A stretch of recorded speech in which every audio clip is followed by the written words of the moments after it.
जय श्री कृष्ण गोविंद हरे मुरारी हे नाथ नारायण वासुदेव गोविंद जय जय गोपाल जय जय राधा रमन हरि गोविंद जय जय हरे राम राम राम हरे कृष्ण कृष्ण कृष्ण हरे हरे राम जय जय राम।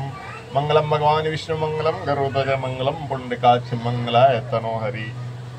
भाद्रपद के शुक्ल पक्ष की एकादशी को क्षीर सागर में 4 मास के सैन्य के मध्य भगवान करवट बदलते हैं। निद्रामग्न भगवान के करवट परिवर्तन के कारण ही इसका शास्त्रीय नाम परिवर्तनी एकादशी है। आज के दिन भगवान के वामन अवतार की पूजा की जाती है। भगवान विष्णु के बौने रूप वामन अवतार की यह पूजा वाजपेयी जग के समान फल देने वाला तथा समस्त पापों को नष्ट करने वाली है। वामन भगवान की पूजा के कारण कुछ व्यक्ति से वामन एकादशी भी कहते हैं। इनके दूसरे दिन मनाई जाती है वामन जयंती। परिवर्तनी एकादशी या वामन एकादशी या पद्मा एकादशी आज की एकादशी की नाम ये तीनों हैं। तो सुनिए इस एकादशी व्रत की कथा। भगवान श्री विष्णु का ध्यान करते हुए ओम शांताकारं भुजंगशयनं पद्मनाभं सुरेशं विश्वाधारं गगनसदृशं मेघवर्णं शुभांगं लक्ष्मीकान्तं कमलनयनं योगविद्यानिगम्यं वन्दे विष्णुवरं सर्वलोकैकनाथं। श्री हरि विष्णु भगवान की जय। धर्मराज युधिष्ठिर ने कहा, हे माधव, भाद्रपद मास के शुक्ल पक्ष की एकादशी का नाम विधि विधान तथा महात्म विस्तार पूर्वक जानने की मेरी अभिलाषा है। विधि विधान तथा महात्म विस्तार पूर्वक जानने की मेरी अभिलाषा है। कृपा करके इसके बारे में कुछ बतलाइए। श्री कृष्ण भगवान ने कहा, हे राजन, समस्त पापों को नष्ट करने वाले स्वर्ग प्रदायक उत्तम वामन एकादशी का महात्म मैं तुमसे कहता हूँ, ध्यान पूर्वक सुनो। यह एकादशी जयंती एकादशी भी कहलाती है। इसका व्रत करने से वाजपेयी जग का फल प्राप्त होता है। पापियों के पाप नाश करने के लिए इससे बढ़कर अन्य कोई उपाय नहीं। जो मनुष्य इस एकादशी के दिन मेरे वामन रूप की पूजा करता, वह तीनों लोकों की पूजा कर लेता है। मोक्ष की इच्छा रखने वाले मनुष्य को इस व्रत को अवश्य करें। जो यह कमल नयन भगवान श्री हरि विष्णु की कमल से पूजन करते हैं, वह अवश्य भगवान के समीप जाते हैं। जो भाद्रपद शुक्ला एकादशी को व्रत और पूजन करता है, उसे ब्रह्मा और विष्णु सहित तीनों लोकों का पूजन करने का पुण्य फल प्राप्त होता है। सभी को इस परिवर्तनी एकादशी का व्रत अवश्य करना चाहिए, क्योंकि इस दिन भगवान श्री हरि विष्णु क्षीर सागर में अपने 4 मास के सैन्य के मध्य करवट बदलते हैं।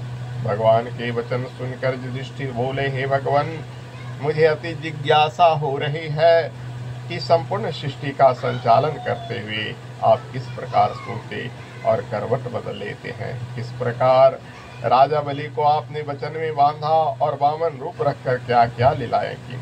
आपके करवट बदलने के उपलक्ष्य में हमको क्या करना चाहिए, यह बातें आप विस्तार पूर्वक मुझसे कहिए। श्री कृष्ण ने कहा, हे राजन, अब आप सब पापों को नष्ट करने वाली इस कथा को ध्यान पूर्वक सुनिए। त्रेता युग में बलि नामक एक दैत्य मेरा परम भक्त, अत्यंत दानी, सत्यवादी तथा ब्राह्मणों का सेवक था। जगों के प्रभाव से उसने इंद्र आदि सब देवताओं को जीत लिया। अब तो उसने देवलोक पर अपना अधिपति जमा कर सभी देवताओं को स्वर्ग से भगा दिया और संपूर्ण लोकों का स्वामी बन गया। आकाश, पाताल और पृथ्वी तीनों लोक उसके अधीन हो गए। अब देवी ऋषियों सहित इंद्र आदि सब देवता भगवान के पास जाकर उनका पूजन और स्तुति करने लगे। उन्होंने राजा बलि के अत्याचारों से मुक्ति दिलाने की भगवान से प्रार्थना की।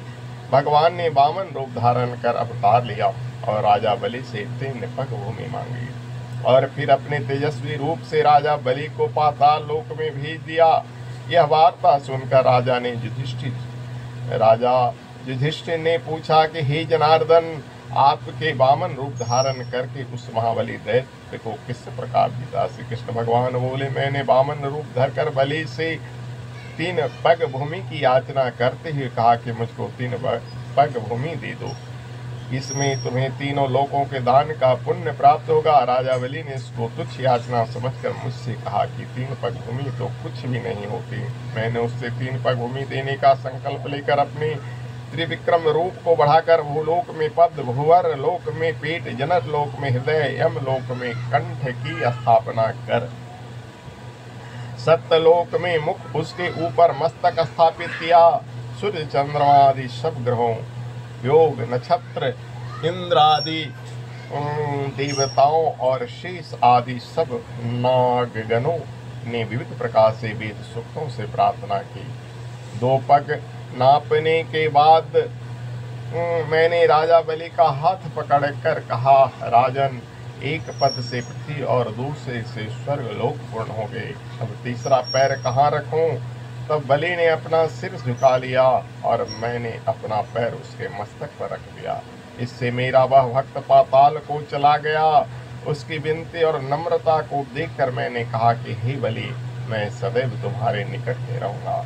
त्रिलोचन के पुत्र बलि के कहने पर वहां पर भाद्रपद शुक्ला परिवर्तनी एकादशी के दिन बलि के आश्रम पर मेरी मूर्ति स्थापित हुई और दूसरी क्षीर सागर में शेषनाग की पीठ पर हुई।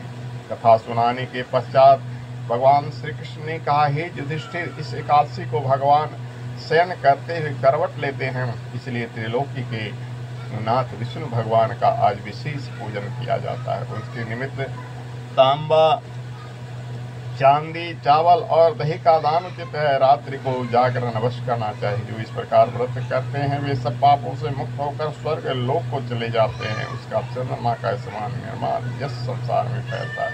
जो पापों को नष्ट करने वाली इस कथा को पढ़ते अथवा सुनते हैं उसको भी 1000 अश्वमेघ यज्ञ का फल प्राप्त होता है।